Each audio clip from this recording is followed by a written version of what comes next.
Okay, it's still a really difficult question. You get one beer. Shut up and answer it, you bitch.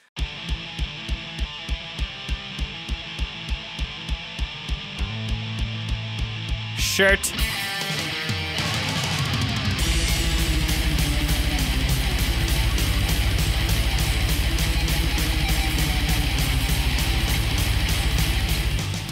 Hello, and thank you for listening to the Maximum Mediocrity Podcast. My name is David Shockley. And I'm Morgan Miller. And our special guest today is a connoisseur of fine beers. He started working with craft beer in 2008 and currently manages an expansive growler bar and craft beer selection of nearly 3,000 beers at the number 2 rated beer store in the country. He has subjected his liver to some of the most extreme beers on this side of the East Coast to figure out which one is right for you so you don't have to. Please welcome to the show, Joe Carrere. Joe, welcome to the show. Thanks, David. That was a really cool intro. I like that. Thank you. Thank you. I wrote it myself. A good bit of it. I thought you'd recognize that intro a little bit. I was like, oh, man, I might have sent that email a couple of days ago. It's really the number 2 ranked on this side? On Rate Beer, which is a big rating conglomerate website. You can rate venues, bars, and what have you. And we're the number 2 rated bottle shop in the country. What's the number 1? I don't know. Somewhere in Massachusetts. Some pussies, that's who. Somewhere where they can ship beer. That makes sense. I understand that. Yeah, it's illegal in Maryland to ship beer. So, you clearly have tried a lot of beers. How many do you think you've tasted since you've gotten into the industry? Okay. I've logged 2,200 on Untapped, but I didn't really start using that extensively until 2016. So I've logged 2,200 in the past 2 years. I'll be conservative and say a little over 3,000. Wow, that's incredible. I have no idea. What's Untapped? Oh, it's a app where you track beers that you've had, rate them, jot a couple of notes down. I'd be lost without it. This is not a plug. I'm not endorsed. It's just a really good app. However, we would accept an endorsement from Untapped if they're listening. Wink. Wink, wink, nudge, nudge, drink, drink. Speaking of. We are hot off the heels of Oktoberfest, and we're diving right into October, and you know what that means. It's fall beers. It's the fall craft brewing season. So I'm really glad that you're coming on. That way maybe you can help us sift through the muddied waters of craft brewing. Do you think you can help us with that? Yeah. I think there's a lot of misconceptions as far as craft brewing is concerned, and I just want to clear a few things up, and I just have a few quick questions for you, just to start us off. Affirmative. Do you need to have a beard in order to make a good microbrew? No, but it does help your chances of getting a job. Is that so? Once, actually, we put this to the test. One of the guys we work with is an older guy. He's clean-shaven, close, crew cut, very accountant-looking, but he's probably the single most knowledgeable man when it comes to beer where we work. But we did me and him side by side, and people said they would trust me more with beer advice because I had a beard.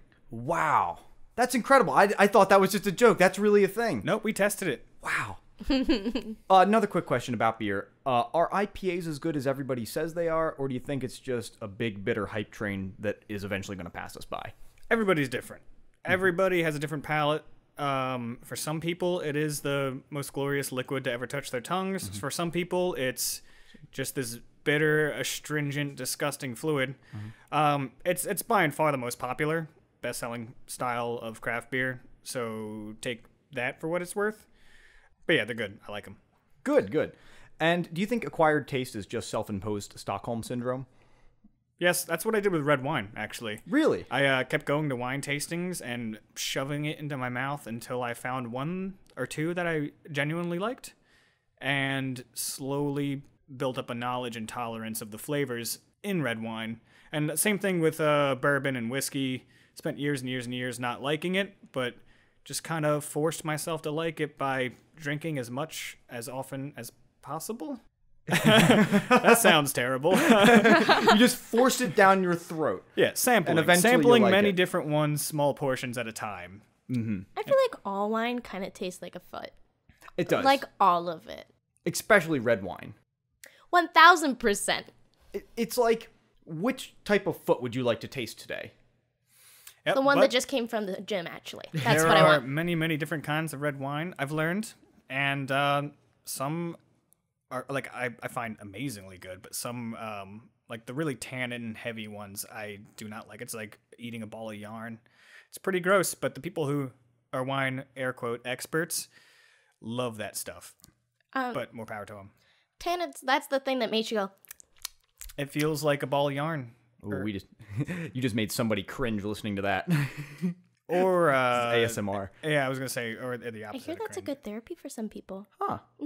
Red wine is a good therapy for us. But all this talk is actually getting me very thirsty, and I think it's time for us to do the same thing that we do every single podcast. It's time for a shot. What do you think? Let's do it.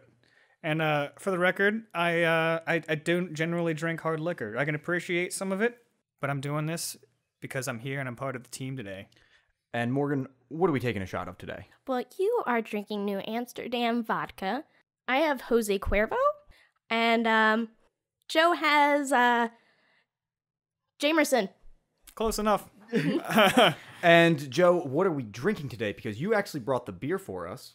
All right. A good guest. Well, we have a couple of piles of beer next to us. Well, we have Miller High Life because it's probably the best beer out there, honestly. Yep, you're drinking Miller High Life. Yep. Then we have Big Oyster Isabel, a local Delaware brewery. They've only been around for a few years. And then this fancy schmancy one we have here is 2017's release of Yellow Belly Imperial Stout, which is a collaboration between Sweden's Omnipolo and England's Buxton Brewery. Huh, perfect. And that's what I have right now, right? Yes.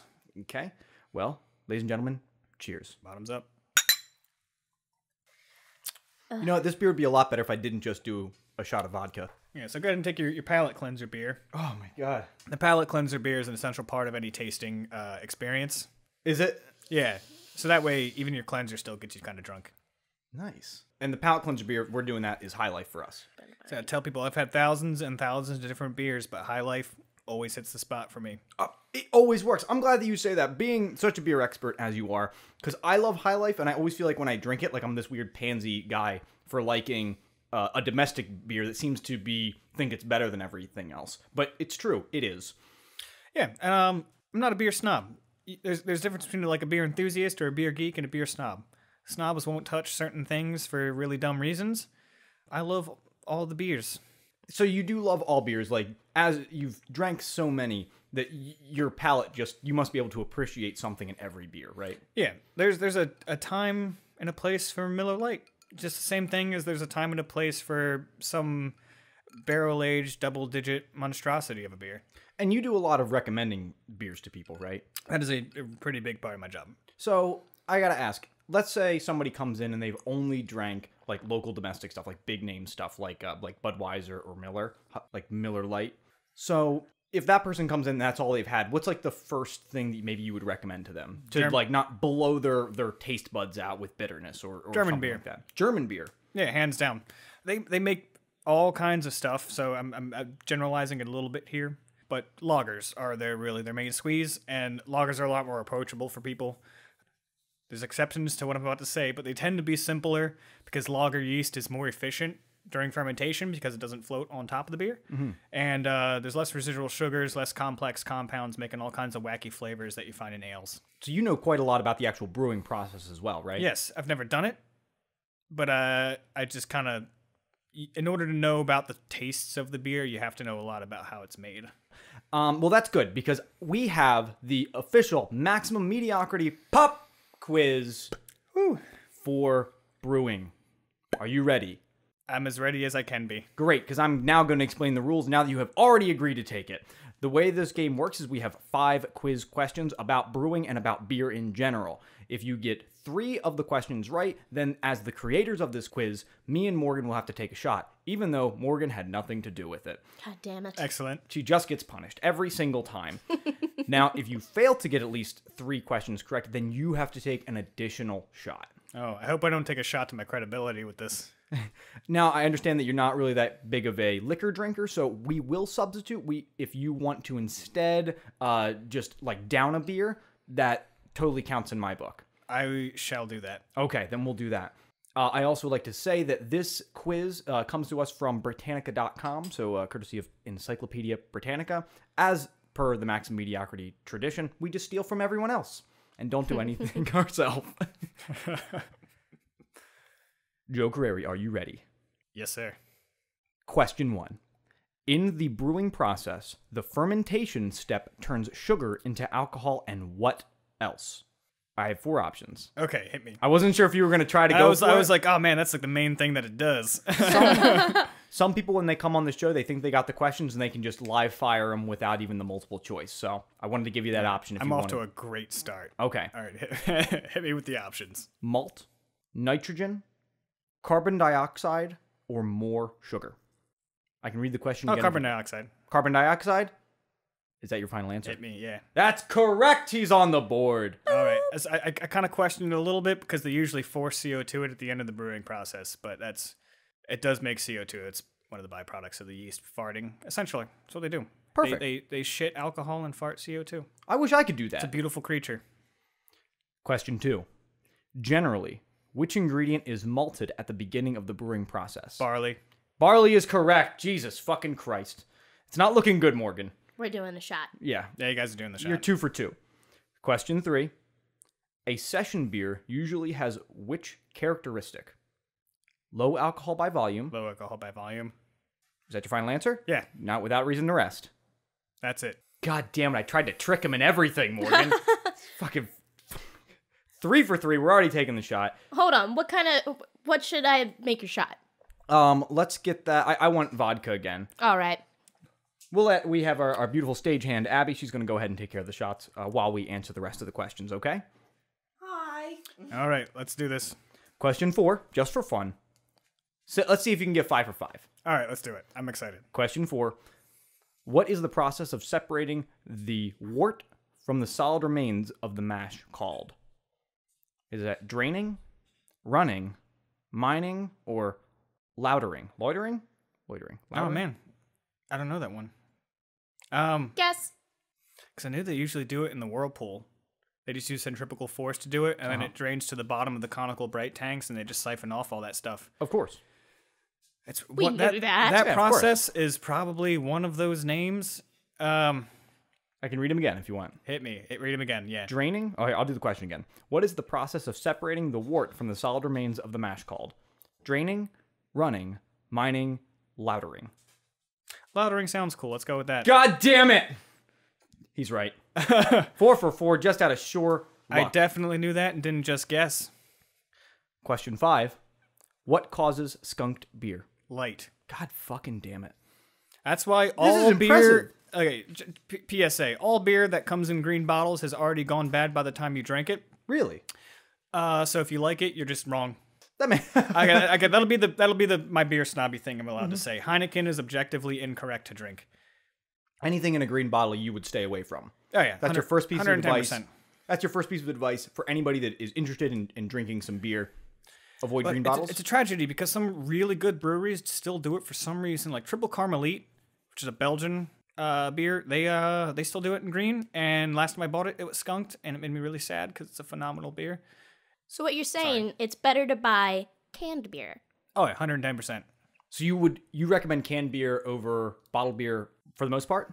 Yes, if I'm aging something, I want it to be cork and cage, so that it can withstand the pressure of, in case there's any loose yeast still farting away inside the beer, it'll hold that in better. Yeah, but for the most part, any beer that is intended to be drank immediately, definitely cans. It's much better for the beer, except for Miller High Life. I insist Miller High Life being a bottle. Cheers to that. Question 6, because we actually have some bonus questions just for funsies. Oh, this is fun. Okay, let's do it. Question 6, and I apologize if I'm mispronouncing this. A goose beer tastes mostly sweet, dry, sour, or bitter. Well, it can be sweet, dry, or sour. Okay. What does it mostly taste like? Sour. Absolutely correct. I Sour. knew that one. Really, you did? Yeah, I like goose. Oh, nice. Goose, is that how Yeah. you pronounce it? That's how I like to say it. The Belgians, it's soft G, so it's like, it's Hughes. His. But I'm not going to say that. His. I'm not gonna say that. I'm That's not one of my a favorite pansy. styles of beer. Yuppie. If I can digress here for a minute, which I feel like I'm going to do a lot. It's Gueuze is a form of lambic, in which lambic is it's one of the more funnest unique ways of making beer. Traditional Belgian style. It's gotta be from all the way down.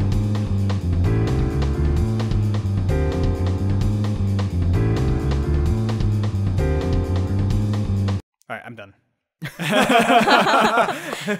Anyway, okay, I am fascinated by your knowledge because of this. it's wild yeast. Is there a part of beer knowledge that you have yet to explore? Because you seem to have a huge body of knowledge about this, which we'd expect you to. That's why you're here. But know what I don't know. good answer. Question 7, the final bonus question. Weiss beer is made from which grain? Wheat. Wheat it is. 7 for 7. Joe Carrere, congratulations. Oh, You yeah. cleared the board. Congratulations. And that is why we have you as our resident Maximum Mediocrity beer expert. Because by the time that you are hearing this recording, dear listener, Joe Carrere will be a published author on the official MaximumMediocrity.com website. Go to MaximumMediocrity.com and you will see Joe's first review of a beautiful summer beer, Dogfish Head Sea Quench. So go there when you're done here, and you can get the in-depth review of that beer. And I gotta tell you, it's incredibly interesting to read. So I absolutely recommend it. Yeah, I hope that I can make you laugh, help you learn something, and maybe help steer you in the right direction if you're looking for something to drink. I'm going to try to do a mix of stuff that you can actually get, and then maybe throw in some stuff that might be a little harder to get that I think is just interesting. I would just like to say those bonus questions were both very easy. I knew both of the answers. Really? Yes. Well, no shit, you knew him. You deal with him all day. Hey, I'm just saying, I knew it. Yeah, some of my knowledge has rubbed off on you. Among other things. No, I'm doing the rubbing. Well, in case it wasn't obvious enough, Morgan and I have been seeing each other for a little while, dear readers. Is that what they call it? So sorry, sorry if anyone's having a crush on her, because I win. I beat you. That's the only reason we have listeners in the first place. Why do you think I brought her on? I want them to make them think women can actually stand this. I mean, you're here, Dave. I'm like hot. Oh! I'm like Hot Donna. You can't destroy the illusion of Hot Donna. Exactly. Are you guys going to take that shot or what? Oh, man, you called it. Jesus Christ, he called us out. Well, what should we cheers to? How about cheers to fuck green bottles? Fuckery in bottles. Cheers. I'll take some sympathy swigs of beer for you. I mean, that went down way better than the tequila. Yeah. Is that vodka now? Yeah, that was vodka. Oh, you're fucked.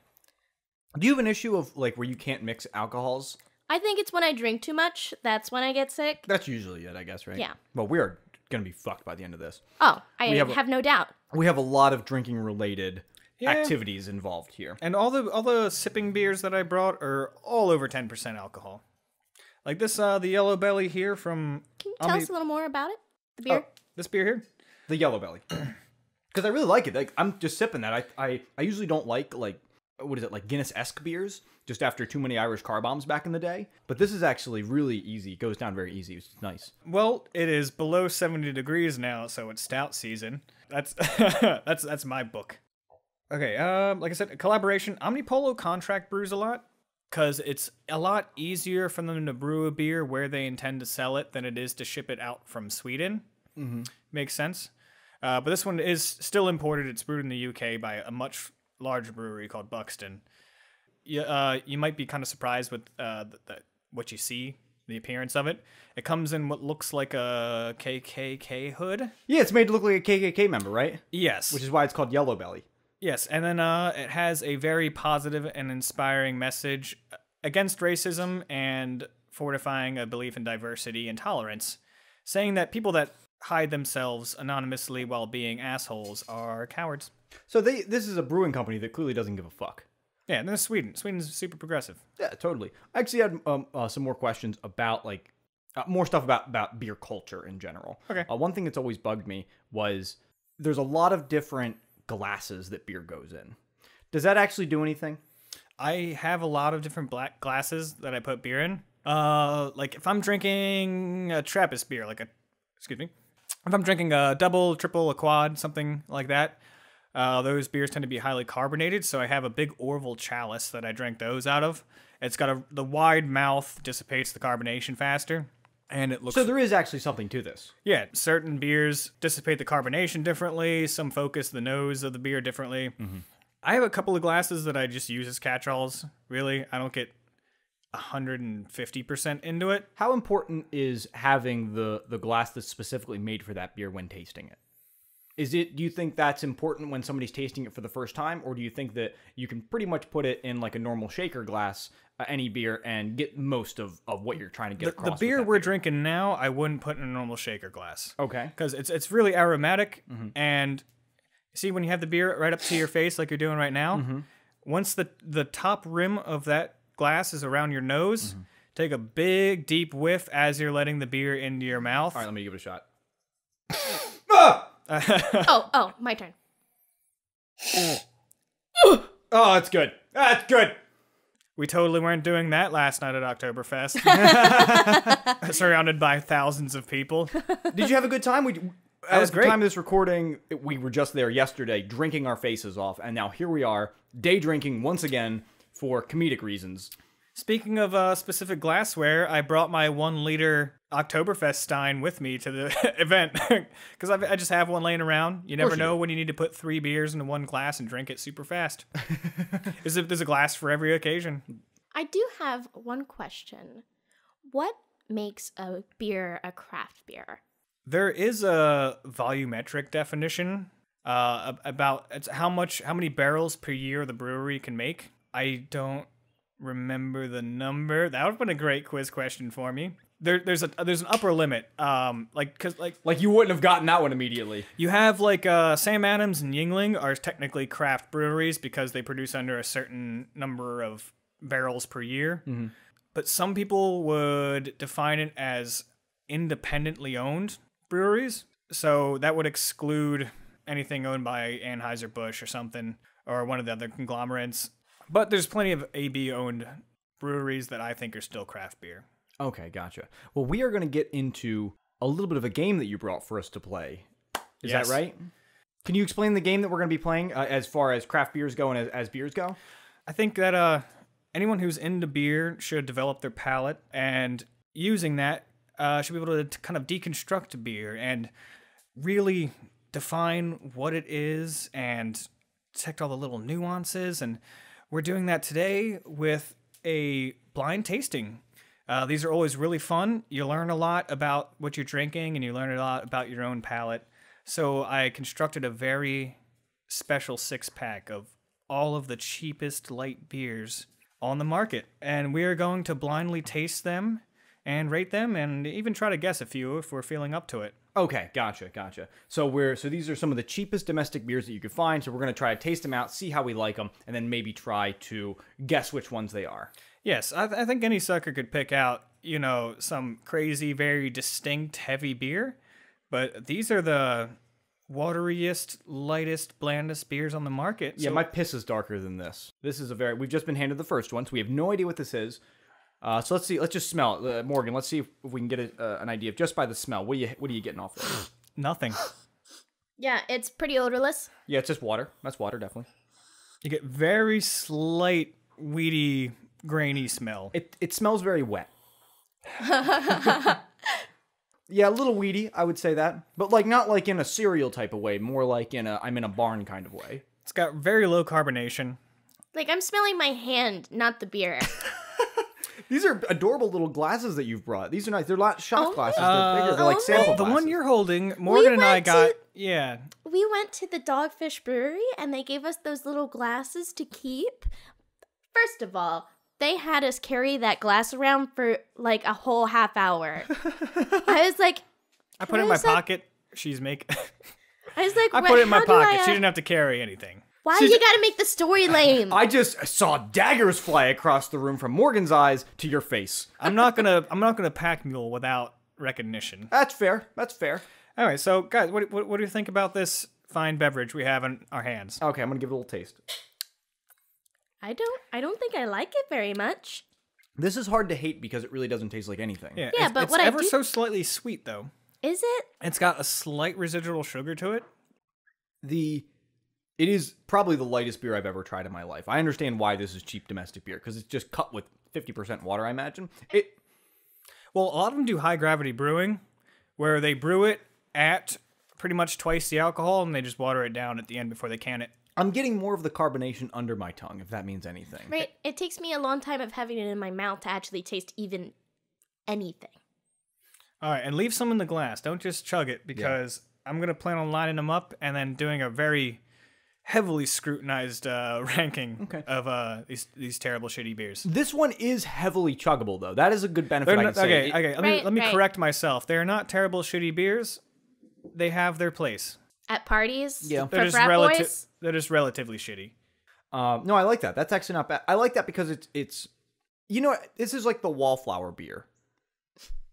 There's nothing wrong with it at all. It's just standing there. It's doing its own thing. Like, there's nothing wrong with it. It doesn't actually have any emotion or anything in it. Yeah, and I think another thing about like the beer nerds and stuff talking down about these beers. If you think about it, Bars. what the beer is, like, the intention of the beer. This beer isn't supposed to be some sort of cornucopia of magical flavors and complexity. It's not supposed to be something special or amazing. It's a nearly tasteless beer made to be just slammed down your face as fast and hard as possible, and it does that. That is the closest to poetry I've ever heard spoken about beer. Put it on a t-shirt. That's amazing. Slam it down your face. Slam it down your face. Abby, can we please have the second beer? Okay. Oh, I like this glass. So this is clearly a whiskey glass. I rated my cabinet of all my like 5-ounce sample glasses, and I bought some. This is a little darker than the other one. That might just be my hand seeing it through the glass. That might be that might be my Di Serono glasses. It's almost exactly the same color. It's like just slightly more yellow. It's a little bit darker. It depends Just what a touch. color. Just a touch. It depends what color the wall is you're looking at it. It's from got behind. a little more nose to it. It has a slightly stronger aroma. Yeah, very good face. It's like the color of olive oil. I think it smells good. Subjectively good. I still can't smell anything. I smell it more than my hands. Tastes better. Definitely still a weedy bit. Maybe a little bit more rye. Dare I say peach? Do you dare? No, it doesn't taste like peach at all. I haven't tasted it. Hold on. I mean, I hear that with wine tasting, the number one thing you should have when you're explaining wine to people is just have confidence. I feel like I know exactly what this is actually. I have done a blind wine tasting at the store. Oh, this is got a lot more citrusy notes to it. Even a lot more carbonation, I would say, than the first beer. It's got a better mouthfeel for sure. Oh yeah. It It's feels not like so much carbonation in there. Yeah, like you definitely know it's there. And that's the one thing I'm always worried about is what's in my mouth. It's usually a dick. As far as cheap light beers go, it's okay. I would drink this. I'm not sure. Having tasted that first one, I think I might like the first one better because it has a smaller mouthfeel. Like, because it's not as aware in my mouth. Like this, like every time I drink it, I'm very aware. It's like, oh, it kind of kicks me in the tongue a little bit. But see, that's why I'm such a big fan of Miller High Life. It is a cheap, lighter beer, but the bubbles feel really good. So, in your opinion, do you think mouthfeel should go into the rating of a beer? Mouthfeel is more important than the taste to me. Is the awareness that it's in your mouth. Texture can make or break a beer regardless of how good it tastes. I feel like you can say the same thing about food, too. I really like these beers so far because, like, none of them are offensive to me. Like, they don't have enough personality to be offensive. I agree. Yeah, I kind of stole my beer rating mantra from the famous movie critic Roger Ebert. He was not a beer rater. He rated movies, as some of you may have heard. I remember reading an article or an interview with him, and he said that, like, I gave Happy Gilmore a pretty high rating, and I gave Shawshank Redemption a pretty high rating. Are they, like, remotely comparable as movies? No. Not but at all. They knew what they wanted to be, and they executed that well. So you can take that philosophy, that rating ideology, into anything, really. So instead of trying to rate a beer, you can't take, like, Cantillon and put Miller Lite next to it and try to compare them, because they're two drastically different intentions. Apples to oranges. Yes. They're not meant to do the exact same thing. So when I'm rating a beer, because I don't like everything. Like, I'm not huge into barley wines or Scotch ales. There's some stuff that doesn't fit with my palate, but I've still got to learn about it, and I've got to help people who do like them. So I'll try it, and I'll say to myself, what does this beer want to be? Can you tell what it wants to be, and how well does it be that? Okay. What it do? What Yeah, it what it be? do. Do you have a favorite beer? What's your number one spot? I don't have a favorite. Now that you've said that you don't compare things objectively on top of each other, what is the number one? I have a bank of favorites All right. because they're so different. I have a bank of debt. Oh, excuse me. I'm that bubbles in that high life are going to town on my guts right now. And to be fair, just because you mentioned High Life, so part of these blind tastings, High Life is not in there because we're already drinking it, right? Yes, and I've drank so much High Life that I knew I'd be able to pick it out immediately, and I did not want to spoil it for myself. I'm gonna palate cleanse with a little bit. I mean, of High I Life. did pick all the beers, but I don't drink them regularly. So, I mean, there's beers that I don't think I've ever had Busch Light, but it's in the lineup. Busch Light, Natural Light, Miller Lite, Coors Light. Bud Heavy. Nope. No Bud It's all Heavy, light okay. beers. I may have missed one or two. Michelob Ultra's in there. There's 6 light beers. We will receive the list after this, and it shall reveal everything that I've forgotten. Great. Let's do beer number 3, please, Abby. Whilst you're getting those beers, I have a question for you about favorite beers. I did not get to that. The favorite beer list. Oh, I'm sorry. Yes, I interrupted your question, Morgan. What's your God! beer? All right. It would help if you answered the I question. don't have a favorite. I have. Oh my god. There's beers that are linked to. I mean, this isn't going. It's not like this is going to be put in forever as you're being recorded with everything that you say. But just off the top of your head, what's your if you could have any beer ever that you've already had, what would be the one you want? Again, That's a better way to put the question. Okay, it's still a really difficult question. you get one You beer. shut up and answer it, you bitch. I mean, if I had to pick one beer, like only one beer that I could The drink, beer forms are going to be infuriated no matter what. So just Just pick one. fuck it, Miller High Life. Miller High Life it is! Fuck the snobs. But on the favorites, Tilken Kesh, Rodenbach Grand Cru, probably McKellar Beer Geek, the Weasel McKellar Beer Geek. Shit. If you gave me 10 minutes, I would just rattle off great beers for 10 minutes. But We're not gonna. We have beer to smell. excellent. Okay, beer number 3. Oh, it smells a little I just want to put out there, skunkier. I say the 2 losers, whoever gets the most beers correctly guessed doesn't have to do a shot, but the other 2 have to. I totally man. agree. That's gonna be me and you, Morgan. He's the beer expert. We're But fucked. but what if it's not? But what if it's not? That's a There's good no point. guarantee. All right, Okay, beer, this is we have number 3 in a front little of more us. golden in color. Uh-huh. And it's got more bubbles. It's got a lot more bubbles. I don't have any bubbles over here, but that might be because I'm drinking out of a different glass. Yeah, this little Nassau Valley Vineyards glass that I have here is focusing the head. See, Oh my differences in God, I have glassware the here? Same one. your glassware is dissipating the head and the aroma more quickly, while this one jams it right into your face. Is that because it has a flat bottom? It's because it goes from narrow. Don't you talk about my ass, Morgan. I'm sorry, but I'm stating the facts. Because your glass goes from narrow to wide. Yeah. While it this does. one focuses in. It's a little tiny wine sample glass. I love this glass. These little wine glasses. The audience can't see, so you have to describe it a little bit. It looks like a Tiny wine glass. tiny wine It is a glass. little tiny wine glass. I guess you could say it's like a little tulip glass. yeah, it's, that's a good way to put it. Little tulip glass. it's for wine, but I like to drink the Everything biggest, out of it. Stop lying to yourself. the heaviest, I like having you here, Morgan, most because you can call flavorful beers.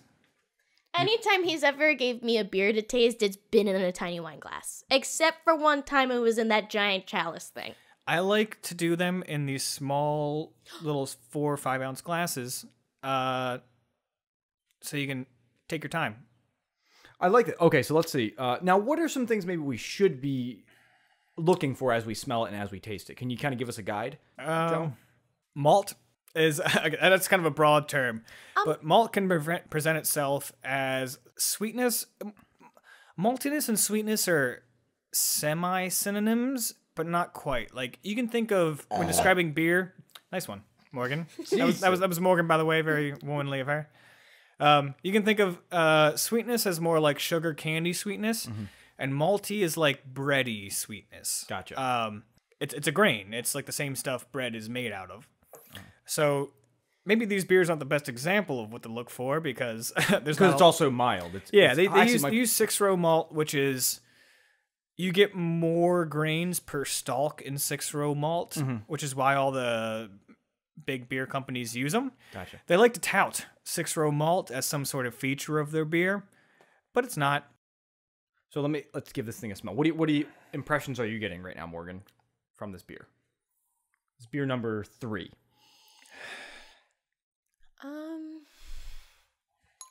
I would say this one has a more full-bodied taste to it. Like it actually, I think its aroma is the strongest one we've had yet. It's the darkest one we've had yet. Yeah, it's more of a nice golden color. A nice, pretty much a straw color to a T. I liked the move you just did where you put your hand around the glass top. I was like, that's a great move. Gotta try that because you guys have this where it gets smaller at the top. Mine just has it gets wider at the top, so I have to improvise. That's nice. I feel like I have a good idea of what all of these beers are. I've actually tried all of the beers that we're having. I think we're drinking Miller Lite right now. Me too. This can't be Miller Lite though. You said we're not drinking Miller Lite. We're not drinking Miller High Life. Oh, Miller Lite is different than Miller High Life. That's a good point. This might be Miller Lite. It's like the right color. Because if I have to drink a light beer, I'm drinking Miller Lite. Just a fun tidbit. My father drinks Miller Lite. My last name is Miller, and he's not light. Oh, shots fired. Okay, he is now. He lost a lot of weight, but the joke was very funny before. It's gonna be a lot of burping. Yeah. I feel like that'll add. I can feel the carbonation. Let's get beer number 4 in here. We got to move this thing along a little bit. But so far, I really enjoy all of them. But again, it's so hard to tell because they're all just so bland. Really. The last two definitely have more taste than the first one, I thought. That I can agree with. I see that. So it's probably like the first one may be Natural Light. The second one could be Busch Light. Oh my god, me and you are on the same wavelength. Ah, that makes sense. But can I ask you, what are the different types of beer? Like, oh my god, that's hundreds. A big question. Like, I mean, like, you know, like lager, pilsner, stout. At the end of the day, lagers and ales. Lagers and ales. Top fermenting yeast or bottom fermenting yeast. And as usual, there's exceptions to that rule. But that's really the only two kinds of beer. Everything else are subcategories of those two kinds of beer. Before we get into tasting this fourth one, I have a quick question. What do you think is an overrated quality in the community of craft brewing? Rarity. Rarity. Yes. Why do you say that? That is the hands down most overrated quality of a beer. A lot of companies exist pretty much solely because it's hard to get their beer. Now, not to say they don't make good beer. Like think of it like Cantillon is a goosery in Belgium that makes phenomenal beer, but it's impossible to get a hold of. Stuff like Treehouse. Would you say it's like an artificial, like almost like an artificial shortage that they create for themselves in order to keep themselves rarities? It's kind of like the De Beers thing. What? And like De Beers diamonds. Like diamonds aren't actually rare. Oh. That's an artificial. Yeah. Okay, something like that. Okay, I'm not gonna say they're doing it maliciously or anything like that. If I were to make a brewery, I think I would operate it the same way. They just kick their feet back, make a batch of great beer, and then they're going to sell it all in probably 8 hours, like on can release day. We did the math, and like Tired Hands is our local super exclusive brewery from Ardmore, PA, and they sell about $250,000 worth of beer in one day. Granted, that's the only release day they have, but they'll push out all that beer. Like people just show up and line up for hours. That's the way to do it. No distribution hassles, none of that. But in turn, that makes the beer scarce. Yeah. They could expand. I have no doubt they could expand, and they're so good at brewing their beer, they could maintain that level of quality through their expansion, but they don't have to, so it's a double-edged sword. And what do you think is an underrated quality in the world of craft brewing? Consistency across all of their beer, like having every beer in your lineup be good. So that if somebody, like if there's like a tap takeover that's going on, every beer that you try is like superb in whatever it's Yeah, it's like when I listen to music, I'm an album guy. Like it's all got to be good or I'm not really interested in listening to it. So you have, what's a standout brewery? Avery Brewing. I think they're from New York. Of course, Avery Brewing. You know, I knew about them Everybody knows already. that. They're very popular. Oh, we drink their beer all the time. Avery Brewing they make a lot of different beer, and it's all really good representations of the styles that they're brewing. That's a good point. All right, we have beer number 4 here. I realize I have a little bit of a disadvantage because I have a deviated septum, so only one of my nostrils work. So smelling the beer, maybe that's why I can't really fucking smell anything. This one doesn't have hardly any taste at This all one's to me. way clearer. This one, well, let's compare this to the first It's one. almost white. Or, I'm sorry, They're almost like the clear. same It's color. very similar to the first one. I might have to edit my ranking. Yeah, I don't like this one quite a bit at all, just because it's too bland. There's Could no you, protein. It's really bland. This isn't great. What did you think the first one was again? This one is changing my mind. Yeah, I think this one might be Michelob Ultra.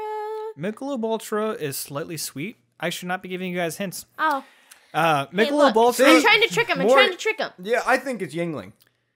I didn't buy Yingling.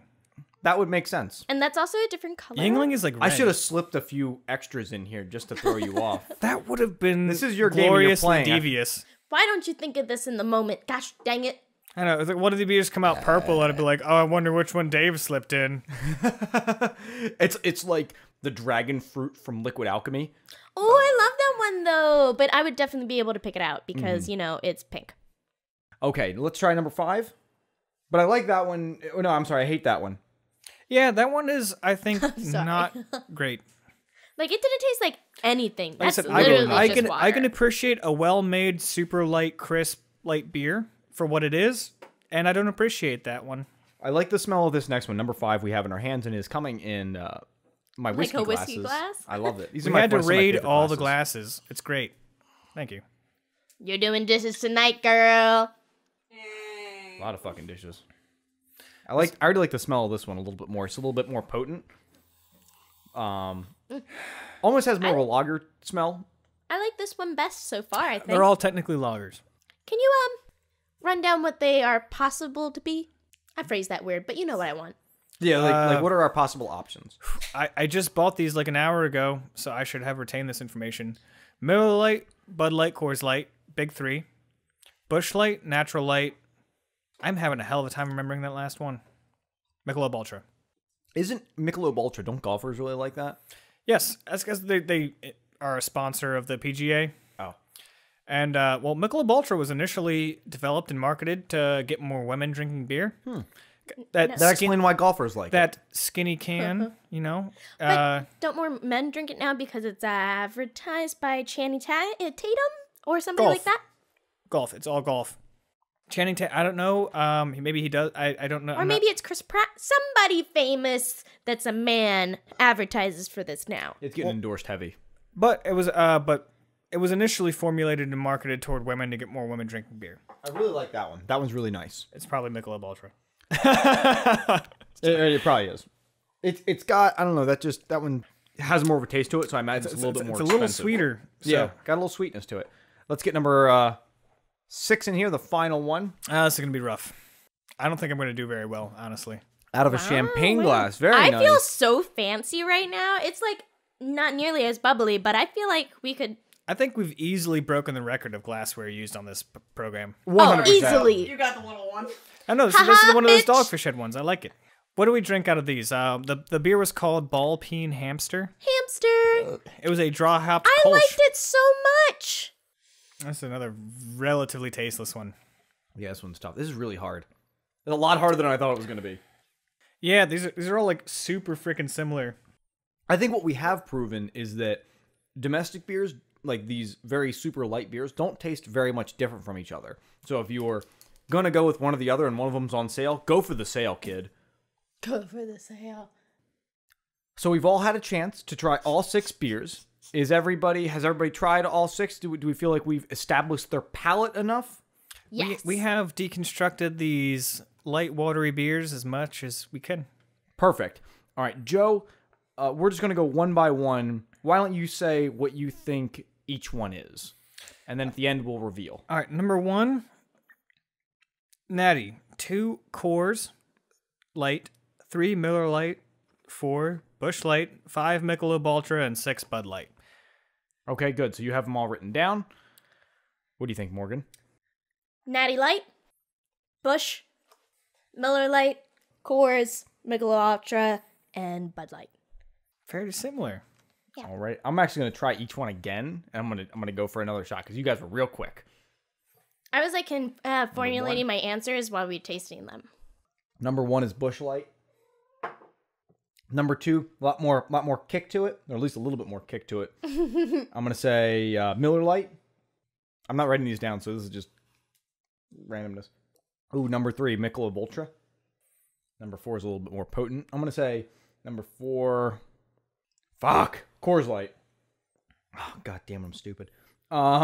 Number 5 is Natty Light. This is terrible. Did I say Bud Light yet? I think so. I have no idea. What am I at so far, Abby? Well, I didn't write down the first one. But I think my first one was. I don't think I said Busch Light yet. okay, yeah. If not, I'll say number 6 is Busch Light, even though this is fucking wrong.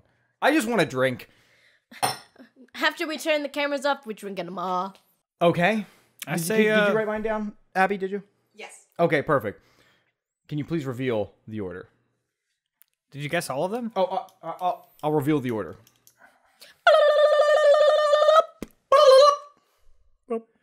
Number 1, Natty Light. Yeah. Number 2, Bud Light. Oh no. Number 3, Miller Lite. Yeah. Number 4, Michelob Ultra. Damn it. Number 5, Coors Light. Wow. Number 6, Busch Light. I got 2 of them. I know I got number 6. I got 2 right. How many did I get right? I can't count. Actually, you were the only one that got Bush. Boom. You got 1 right. I just got Busch right. That was the only one. Oh, so David is the loser. No, you, let's see. You only got Miller Lite right. No, I got Busch right. Oh, yes, and Bush. I'm sorry. So we all got tied. 2 You did right. not. You didn't. Oh, we tied. So I guess that means we all have to drink. We all have to drink. So We all have to drink. Let's I have an drink idea. all these little glasses of cheap beer. let's just drink every single glass of tiny beer. All right, here it goes. 1. 2. Oh, there's a lot in 2. Right? Oh, dear God. Threw up in my mouth. Feels good. Oh, Morty. I'm gonna need you to shove it way up there, Morty. Way, way up there, Morty. I'm super not excited for the last one. Oh, God. All right, number 4. Oh my I'm god. glad me and you are on the same ones. I'm getting really drunk. Yep. That's Are the point you? of the podcast. It hasn't hit me yet, but I'm sure as soon as we stop recording, I'm gonna be like, oh, Morty. Contrary to my profession, I don't get drunk a lot. It's really cute when he does. He's very cute. I'd also like to take this moment. Please drink responsibly. As we don't. As you, Yep. and of course, please make sure to wait until legal drinking age to drink. I know we have some younger listeners on here, so please wait. You're not missing anything. Don't be like me. Don't drink at 15 and destroy your brain cells and, you know, all that. Number 5. Oh yeah, actually, 5. earlier this week, was my 10-year anniversary of starting to work with beer. I'm sorry. So that just Congratulations. happened. So 10 years. Now when I tell people I have 10 years experience, it's real. You were just lying before. I was rounding up. Hey, I feel like most people do that. You know, people ask me how long I've been doing what I do, and I'm like 5 years, and they always go, oh, really? And I'm like, yeah, I know. Now I can say over 10 years. They always assume that I'm still in high school because, you know, I'm so youthful. When I was doing magic, I was 15 years old. People asked me how long I'd been doing it. I said 10 years. Not because of anything. I'm just a fucking liar. All right. And they'd be like, wow, that's incredible. Not realizing that you'd have to be 5 years old to start doing magic. Yeah, but I'd imagine you're like me and you went bald immediately. Mm-hmm. So, like, you just looked like 25 when you were 16. I did. What age did you start going bald? 17. 15. Agreed.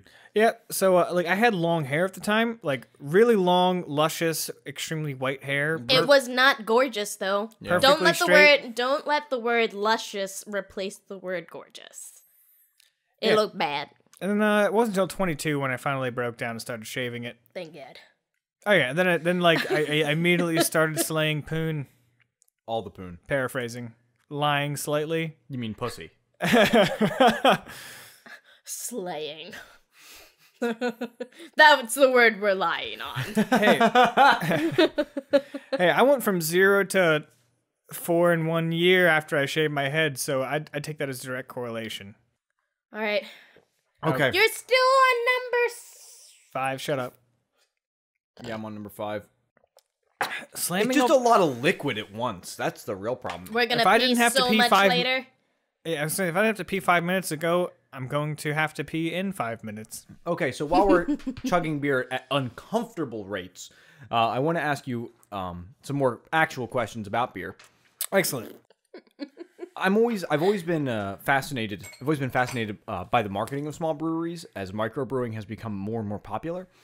Often they sell themselves as being very homegrown and rustic and that kind of shit. Even on one hand, a lot of the advertising almost seems to be kind of like punk rock and even anti-establishment in a way, and very counterculture.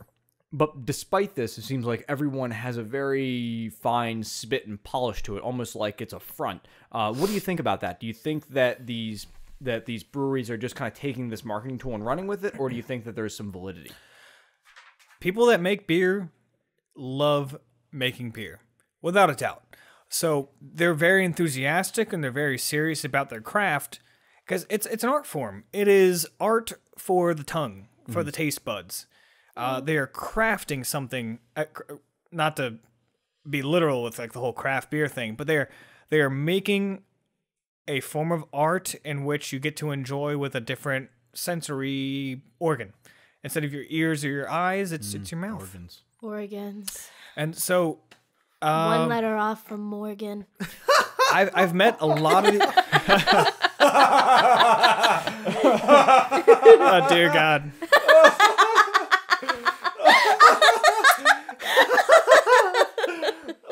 I'm only a little sorry. All right, I'm gonna reel this back in. Excuse me.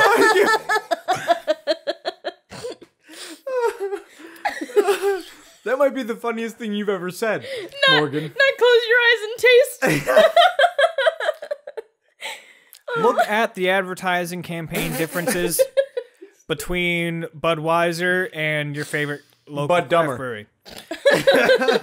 They have bikini-clad chicks on boats on a beach. Hey, I Wow. like bikini. Your craft guy is going for something kooky, something zany, something really creative.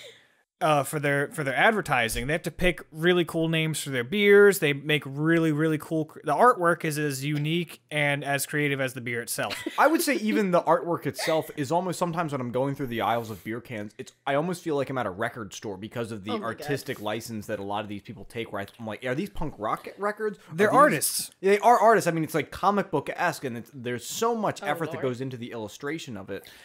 But I've met. Sorry to cut you off. I've met and talked to and have had a lot of time with people that make beer, that make the labels for the beers, of breweries of all sizes, like regional larger craft breweries, like Evolution. We're not going to call you out if you get it wrong. Just Flying so you know. Dog, Dogfish Head. I've met the owner of Dogfish Head. He was a phenomenal guy. He signed my He's book. really cute too. Sam Calzione is a cool guy, if I got the last name right. So Such a cool guy. You can't remember his fucking name. It's a confusing name. Mm-hmm. Anyway, so is Carrere, but I figured it out. that's because I told you. And you've read his name. All right. I like to say Sam Calzone, Sam Spaghetti Meatball, Sam. I was gonna say Sam no, that is an Linguini. item. Yeah, but people tend not to like it when This is the attack the guest portion of the podcast. All right. So I've met some of those guys from bigger established craft breweries. I've met guys from craft breweries that only exist within the state they started, and it's just a never-ending passion for what they do. These guys love making beer. Like just last night, Morgan, you met my a friend of mine who brews at Iron Hill Brewery. Yeah. Like that guy. He does the Ahalum Apollo or something like that, Yeah, right? everything. Delicious. It was absolutely delicious. Peppery and like It's a nice Belgian yeast. kind of citrusy at the same time.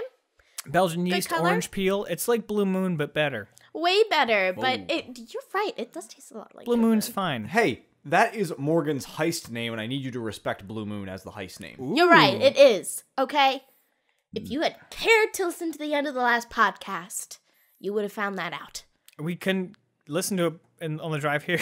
Oh no, you're already in the doghouse, son. It's too late now. God. Welcome to being in a relationship. I have ways of getting out of the doghouse. What? on a different vein, since I do have you both here and you both are in a relationship, what do you think? Oh of it? man, are we in relationships with? No, you're both in a Relationships. relationship. I'm so sorry. So you're both in a relationship with each other. What do you think is, now that you're both really drunk, mainly Morgan? What? I'm pretty drunk. What do you? I love Morgan's drunk giggle. It's one of my favorite things. Yeah, she's cute. So, Oh wow, you Joe- sounded so disappointed. Joe, I'm gonna ask you. Joe, I'm gonna ask you. I love your laugh. What do you think the key to a successful relationship is? Do you think, Joe? You basically have to be best friends that get to have sex with each other. Yo, I like that. Okay, Morgan, what do you think one of the most successful ways to have a relationship is? Well, you gotta be honest and have a whole bunch of sex. If not, I'm not too interested. Well, I guess there's one clear similarity in our examples here, and that is sex. But also being honest and super cool friend. Yeah, think about your best bro. Your best bro you've known forever. Aw, You're love fine. you. You're fine just sitting there in silence watching a movie. You're fine cracking jokes, farting. There's a lot of farting. There's been polls online that say that men want they appreciate more shared experiences. So it's not about going on dates. It's about doing something that you and your partner can do together, like playing video games or watching movies, or you have one activity that you like to do that you Sex. both do together. Shut up. Including, but also at the same time excluding sex. All right, I do you- felt You that, little punk. that was an opportunity for what I thought was a funny joke. But Lame. going beyond that, Stick to beer, kid. God. Let the jokes for the pretend well, comedians. Morgan appreciates I fine like beers. To drink beers. So what do you think? Do you agree with that statement that guys want a shared experience more than they want the conversation, the exclusive conversation between their partner? I'm a sentimental little pansy, and I like that part that you just said as well. But shared experiences, I guess, goes for any relationship you have, whether it is with your parents, with your friends, with your siblings, with your significant other. You want to do cool stuff with them and create good memories. As everybody knows, I'm an electrician, but Joe also used to do electrical work, so it's really nice to be able to talk to him about it, and he kind of gets it. He knows what's going on. I understand how demanding and difficult her job can be, which just helps me be sympathetic. It's really nice. Perfect. May I suggest we finish off this first Omnipolo wacky beer? Absolutely. And then I'm You going to mean crack the yellow belly? the yellow belly. Just checking. Okay. And then I'm going to open up a second one. And let's get a quick first impressions of the second one I'm going to open. I'll surprise you. I'm not going to lie. I don't think I can handle another beer. I love you, but I can't right now. Oh. I appreciate your honesty. But still, cheers. It's so, like, the color of this beer is so dark, but it's surprising, the flavors. It reminds me of Charlie Murphy. It's heavy. It's I don't sweet. know what. Anyways, so back to this. It's so dark and, like, rich on my tongue. You said it was supposed to taste like Butterfingers, but I do not get Butterfingers. But I do get kind of like a, almost like coffee-ish chocolatey flavor. That's what I get from it. When you roast barley, you're going to get chocolatey, coffee-ish flavors out of most of them. A lot of stouts, especially the heavier ones, because when you roast like a little plant, like a seed like that, that's just the flavors that come off of it. But the fun thing about this beer, it's a peanut butter biscuit stout with no biscuits, butter, or nuts. So clearly, Joe, you have a lot of information to contribute about the world of craft brewing and in beer in general. And I want to let you know that we appreciate your efforts coming on the show and explaining this to us. I have learned a fuck ton. Have you learned a lot, Morgan? No. That's because she has to deal with it every day. That's a good point.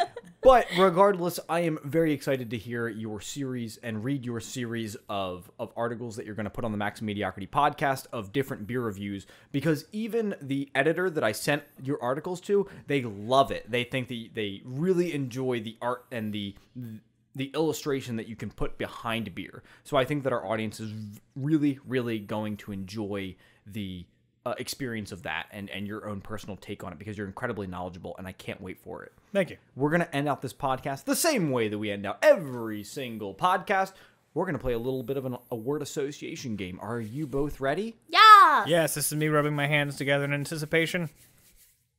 So the way that this game works is I am going to say a word, and you, Joe, you're going to think of the first word that comes to your mind based off of my word. And then Morgan is going to think of the first word that she thinks of based off of your word. And then it's going to go back to me. I'm going to think of the first word based off of the word that she says. Daisy chain. I dig it. Let's go. Exactly. And then we're going to do it 3 times. So each one of us goes first. Exactly. So I'm going to go first. And then when somebody loses, and the way that somebody loses is either they cannot think of a word quick enough or they repeat a word. We've been a little generous with phrases. But try to keep it as close to a word as you can. Do you think you can do it? Yes. All right. And it's going to go me, Joe, Morgan, back to me. Make sense? And then it's going to be my turn, and then it goes around again. Exactly. So we Okay. just keep going in a circle, or in this case, a triangle, until somebody fucks up. He's Affirmative. so smart, everyone. So smart. Are you ready? Yes. Barley. Wheat. Wart. Face. Eyes. Nose. Lips. Teeth. Hair. Arms. Legs. Fingers. Feet. Toes. Toenails. Fungus. Mushrooms. Weed. That was a good one. I lost that first round. Joe, start us off. I know it's a lot of things. I got to think of a... It's a lot of thought. Literally think of a random word. all right, I'm gonna look around. Don't look at the round. I'm not gonna look around. Up. Shirt. Pants. Shoes. Feet. Socks. Fuck! You got me. Man, David, you're doing so bad today. I know, I'm not doing great. I felt pressured, and it was just like, and just said something. That was Morgan, fun. start us Kitty off. cats. Oh, dogs. Nice. Food. Eat. Stomach. Lining. Shirt. Oh, man. Oh! Caught him! Of all the things to get me. Well, Joe, thank you very much for coming on to the podcast. We absolutely appreciate your time and your gracious contribution of playing this game. I think that was a lot of fun, and I hope that our viewers enjoyed as well. And of course, ladies and gentlemen, of course, please drink responsibly. Alcohol is fun. Alcoholism is not. And of course, as always, stay woke and have a great evening.